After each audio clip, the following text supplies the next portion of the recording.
반갑습니다. 8월 18일 금요일 큐티 스케치 시간입니다. 오늘 본문은 사도행전 23장 12절부터 30절까지의 말씀입니다. 오늘 본문은 이렇게 시작합니다. 날이 새매 유대인들이 당을 지어 맹세하되 바울을 죽이기 전에는 먹지도 아니하고 마시지도 아니하겠다 하고 이같이 동맹한 자가 40여 명이더라.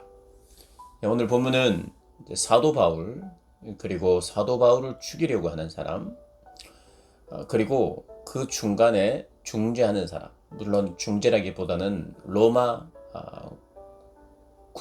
군인이라고 할 수 있는 천부장, 중간 지도자죠. 정치적, 군사적 지위를 가진 사람입니다.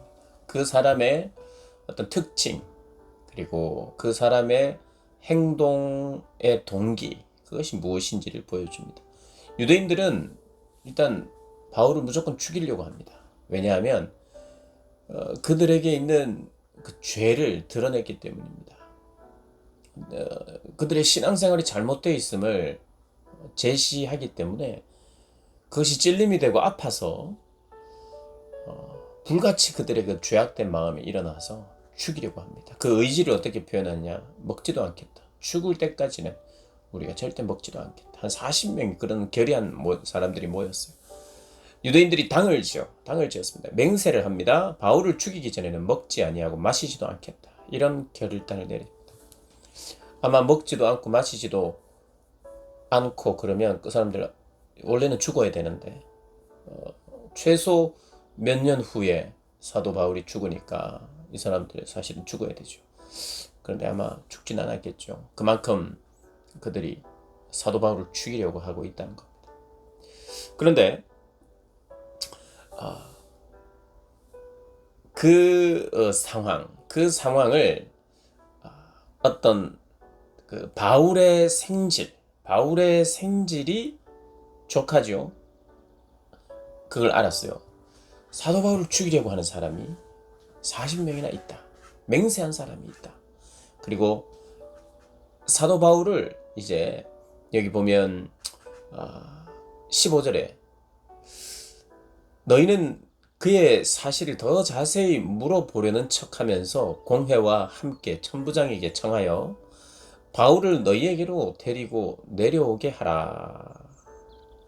대제사장들과 장로들에게 그들을 불러라. 아니 사도 바울을 너희들에게 오게 해라. 그러면 우리가 매복해 있다가 죽이겠다. 그 사실을 바울의 조카가 듣습니다.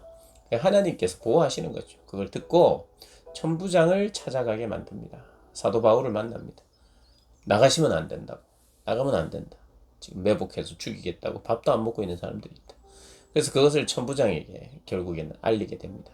그러자 천부장이 엄청난 군대를 동원합니다. 23절에 보면 백부장 둘을 불러 이르되 밤 제3시에 밤에 가이사랴까지 갈 보병 200명, 기병 70명, 장병 200명을 준비해서 바울을 태워 총독 벨릭스에게로 무사히 보내라. 그러면 이제 밤에 470명이나 동원해서. 그래서 어떤 학자들은 이 숫자가 잘못된 것 아닌가 이런 이야기를 합니다만은 성경은 지금 48명, 470명 그리고 짐승도 그렇게 함께 이 바울을 얼마나 하나님께서 지금 보호하고 계신지를 보여주는 거예요.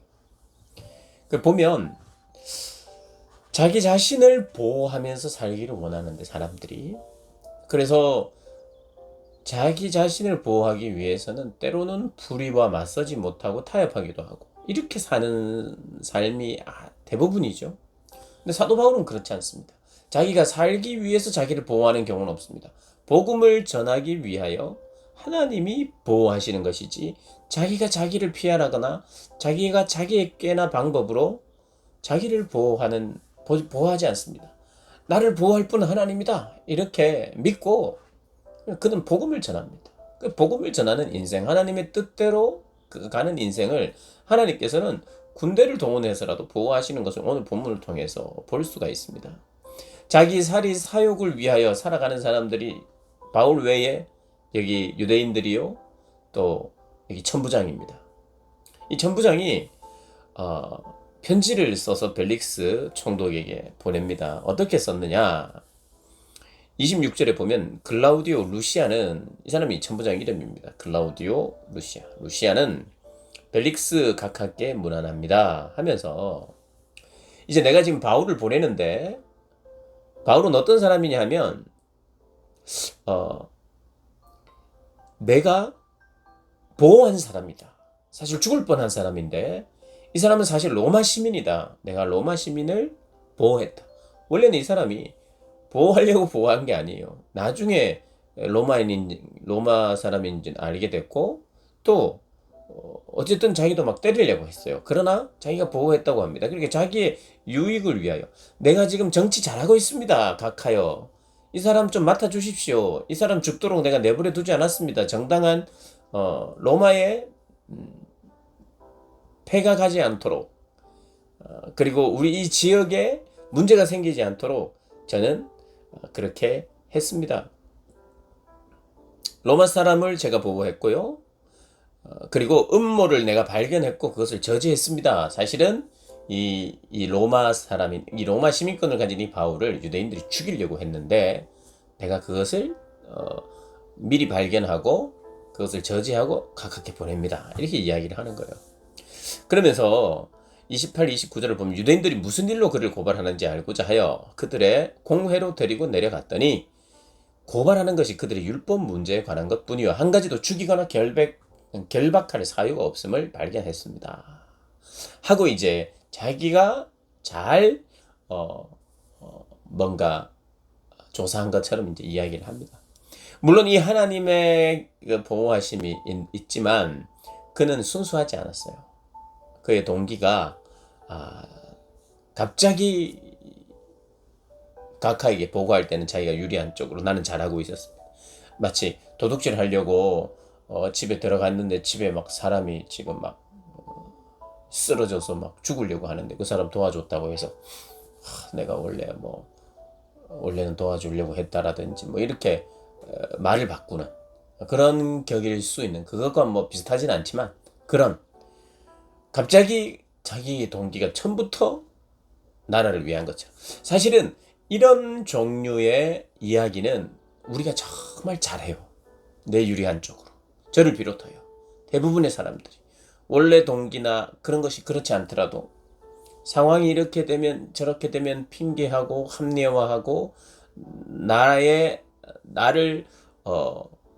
무관하게 해야 될 때는 무관하게 하고 나에게 책임이 덜 해야 될 때는 내가 책임을 졌는가 하든지 나는 큰 책임이 없다라고 자기를 변호하고 그것이 누군가에게 의해서 칭찬을 받아야 될 일이면 자기의 역할이 많았던 것처럼 말하고 싶고 생각하고 싶고 그런 게 대부분의 사람들이 그런 척하는 것이죠. 요즘 말로 만약에 벨릭스가 사도 바울이 이 벨릭스의 글을 만약에 이 루시아 이 천부장의 루시아의 글을 루시아가 벨릭스 각하에게 쓴 글을 만약에 사도 바울이 읽었다면 이런 이야기를 했을 것입니다. 갑자기 동기가 변했어? 이런 생각을 할 거예요. 그런 척 하는구나. 참 그렇습니다. 이게 우리가 참 잘하는 것. 갑자기 혹은 그런 척 하는 그런 삶을 잘하는 것이 죄인된 본성입니다. 근데 어쨌든 사도 바울을 제외하고는 그 주변에 지금 현재 나오고 있는 유대인들이나 이 천부장은 자기 스스로를 보호하고 높이고 피하라고 하는데 자기의 삶을 올인합니다. 근데 바울은 복음에 올인을 해요. 그러니까 우리 참된 보호자 대신 하나님의 보호를 받아요. 군대를 동원된 보호. 물론 그 보호가 영원히 된 건 아니죠. 그도 순교했으니까.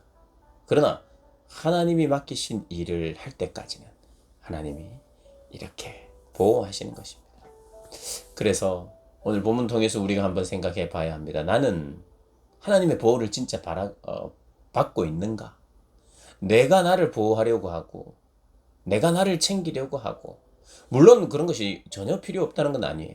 필요하지만 그게 거기에 내 삶이 올인된다면 그것은 문제입니다. 여기 천부장은 거기에 올인되어 있어요. 그러니까 이렇게 말도 바꾸고 자기가 원래 그랬던 것처럼 그런 척하면서 아닌 척 그런 척 갑자기 이렇게 마치 변화된 사람인 것처럼, 우리가 우리의 자신 하나님 아시니까 하나님이 정말 마음으로 정직하기를 원하고 순수한 동기로 선한 동기로 살기를 원하시죠. 그렇게 변화되기를 원하세요. 그러니까 다른 사람은 몰라도 나는 아니까 그 내 마음의 변화, 내 마음의 조장, 이런 것들을 정직하게 찝어내고 붙들고 그렇게 하나님 앞에서 하나님이 보십시오 제 마음을. 그리고 판단하시는 하나님의 판단에 따라 제가 인정하고 변화되기를 원합니다. 그렇게 고백하시며 살아가는 저와 여러분 되시기를 주님의 이름으로 축복합니다.